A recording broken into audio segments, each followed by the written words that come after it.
We can't expect the best doctors and nurses if we're not providing them opportunity to be the best. And to be the best, they need equipment to do all the cutting edge kind of work that they deserve to do.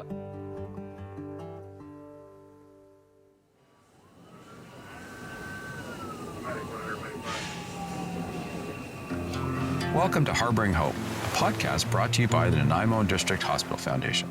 I'm Barney Ellis, CEO of the foundation, and your host for this series. We're on an exciting journey with our dedicated donors who you will hear from throughout this series as they share why it is in our nature to give and their collective vision for improving health across Central and North Vancouver Island. In each episode, we'll take you behind the scenes at the Nanaimo Regional General Hospital, Oceanside Health Centre, and other facilities supported by our foundation to explore the many departments, innovations, and dedicated professionals who keep our healthcare system running, from doctors and nurses to administrative leaders and patients with lived experience. We'll hear powerful stories that reveal both the challenges and the triumphs within our hospital walls. Most importantly, we'll shine a light on the critical role our community plays, because behind every success story is a network of generous supporters helping to make it all possible. Today we're joined by Dr. Rob Johnson, the head of radiology at NRGH, as well as Carly Carey, a two-time cancer thriver and friend of the foundation, to talk about all things imaging. So let's get into the conversation. Imaging is a very essential service in healthcare. It includes X-rays, CT scans, MRI, ultrasound, and the list goes on. These technologies help doctors diagnose countless ailments and are constantly being used to save lives. However, as with any technology, what once was revolutionary slowly becomes out of date each year. Today, we want to share the importance of this technology and how you can help support this department. Let's meet Dr. Johnson first. Dr. Johnson grew up in Vancouver, and his education took him from UBC to Montreal to Toronto and to Calgary. Then, luckily for us, in 2000, he settled in Nanaimo and has been here ever since. Before we dive into the imaging department at NRGH, I asked Dr. Johnson to give us a Radiology 101 lesson. Yeah, most people at one point in their life are going to come through a medical imaging department for one thing or another. The other modalities that we use in medical imaging, like X-rays, if you twist your ankle or you have a wrist that you're worried about a fracture, you'll have an X-ray. Or if you have abdominal pain and you need a CAT scan, both of those modalities use X-rays. A normal X-ray just passes X-rays through your hand or whatever we're imaging to get structural detail, structural information about the part of your anatomy that we're interested in. CAT scans are the same. It uses an X-ray tube that's spinning around you to create a slice image that computers are used to make a three-dimensional image or a slice image through whichever body part we're interested in. Ultrasound uses sound waves that we pass into the patient, and that same probe that the technologist is holding receives the reflection of that sound wave back again to make a structural image. MRI uses radio waves inside a fixed magnetic field. The radio waves go into the patient, radio waves come back out, and we use those radio waves to make an image. All of those modalities are giving you a structural image of whichever body part you're interested in. Another interesting type of imaging is nuclear medicine, which is very different from other types of imaging. Nuclear medicine is different in that it's a functional thing. Instead of seeing the structure of whatever organ we're interested in, we're looking at the function of that organ. And by changing which chemical we give to the patient, we will see the function in different organ systems. So let's talk a little bit more about nuclear medicine, specifically at NRGH. When I came here in 2000, there were 2 nuclear medicine cameras in the department. The foundation at the time was very generous and helped. At that point, it wasn't called Island Health, but the Regional Health Authority at the time helped us acquire a 3rd nuclear medicine camera. And as of, 18 years ago anyway, we had a 3-camera department that was very up to date. All of the cameras that we had were state-of-the-art. But then, as is the case in a lot of healthcare over the course of years and years, cameras age, our equipment ages. As of 3 years ago, we still had those same 3 cameras that were state-of-the-art 20 years ago and were no longer state-of-the-art. Starting a few years ago, I'm going to say 7 or 8 years ago, the replacement of our oldest camera was number one on the capital list for a number of years in a row. But as is the case with healthcare, there are frequently fires that have to be put out. And if something is more urgent, some piece of equipment is deemed to be more necessary at the time, it changes where your piece of equipment falls in the capital list. And so a number of years in a row, the gamma camera that we had anticipated getting was put off one more year. And to the point where we were really starting to struggle with camera downtime and not being able to put as many patients through the nuclear medicine department as we should have. When we got the third gamma camera about 20 years ago in the department, we had 3 cameras. So we were able to image a lot of people in nuclear medicine. Over the course of the years, as capital budgets have fallen and as healthcare costs have gone up and our availability to new equipment has diminished, we've had to change the department to become it's a 2-camera department. At the same time, the workload is going up and the population of the Central Island is going up. One of the things that Dr. Johnson is very proud of is his team's track record for the early detection of breast cancer. We just got a new mammogram machine at NRGH as well that instead of just doing 2-dimensional mammogram images, now does 3-dimensional slice images, which will also help us find cancers earlier and find them more accurately and localize them more accurately. We at the Foundation were thrilled to pay for the new SpecCT machine at NRGH. On the topic of cancer, I was able to chat with a 2-time cancer thriver, Carly Carey, who is a friend of the Foundation.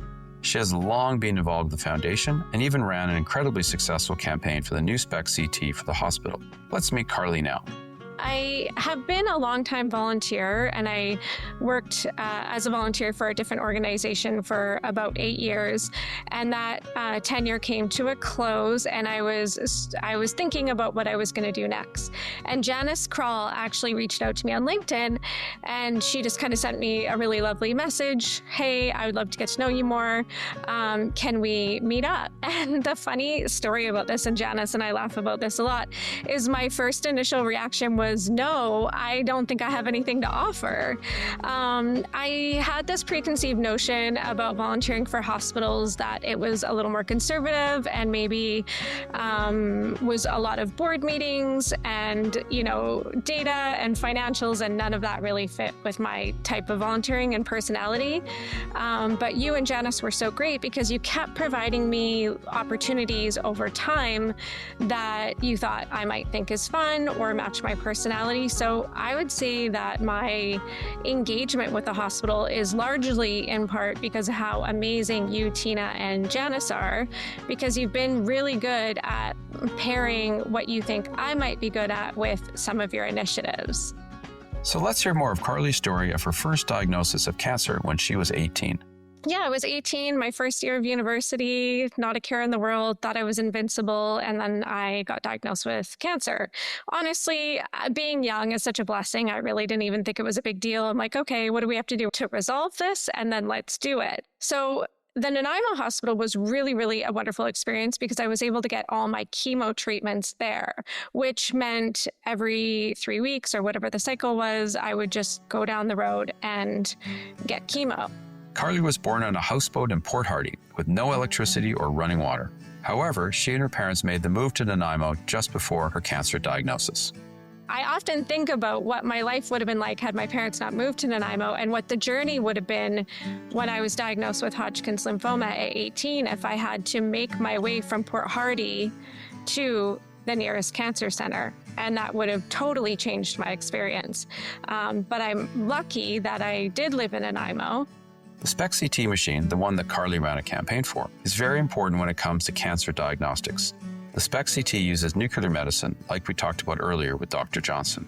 Dealing with cancer, staging is incredibly important from a treatment planning point of view, knowing how far the cancer has gone, where it's gone, which organs are involved. Nuclear medicine plays a significant role in that, determining before surgery or shortly after surgery whether a tumor has metastasized to the bones or metastasized to other organs. They have to know that the treatment that they are giving is appropriate for the stage of cancer, the type of cancer, and they also want to know whether the treatment that they're giving is working.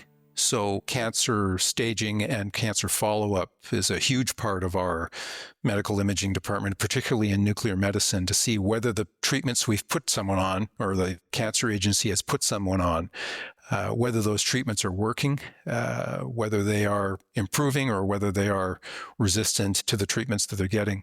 If those treatments aren't working, they may choose to go in a different direction. If they are working, they'll carry on with the treatment plan that they're using at the time. And nuclear medicine certainly figures into whether something's working, whether something needs to be adjusted, and how well it's doing, that treatment regimen. With an increasing demand and decreasing availability, the doctors have to prioritize some requests over others. It's difficult on both the doctors and the patients. As I close out my conversation with Dr. Johnson, I ask him where he sees the department in the next 5 to 10 years and what his perfect future would look like. He says that PET scans are what's important. Perfect future? Well, actually, we're in a significant transition point right now that we're on the verge of a number of new imaging agents coming online. Most of those will be PET.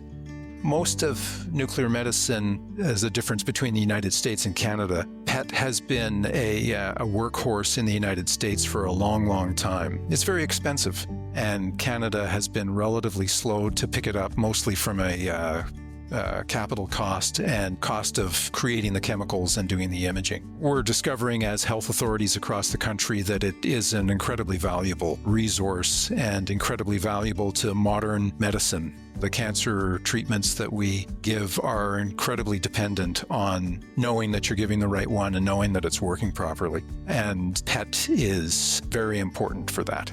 So PET is on the verge of becoming mainstream. It's already mainstream, but it's on the verge of becoming much more widely distributed than it was in BC until not too long ago.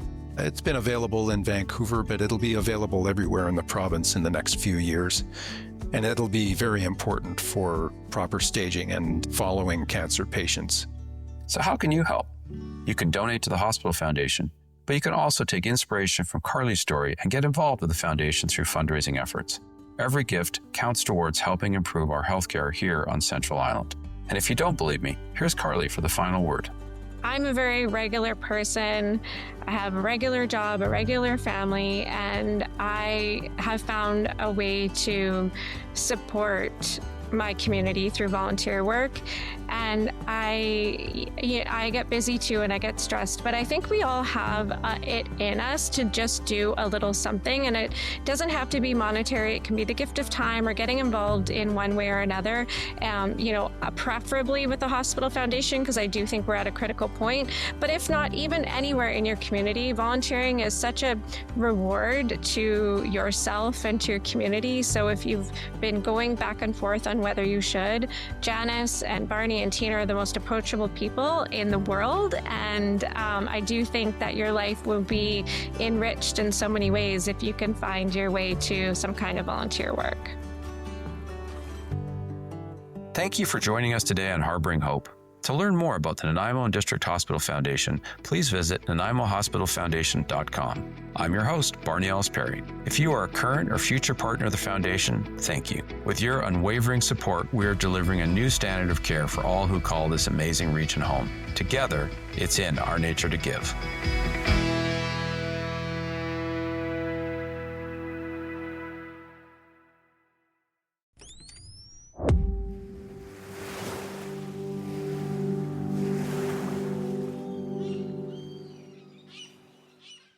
Another Everything Podcast production. Visit everythingpodcast.com, a division of Pattison Media.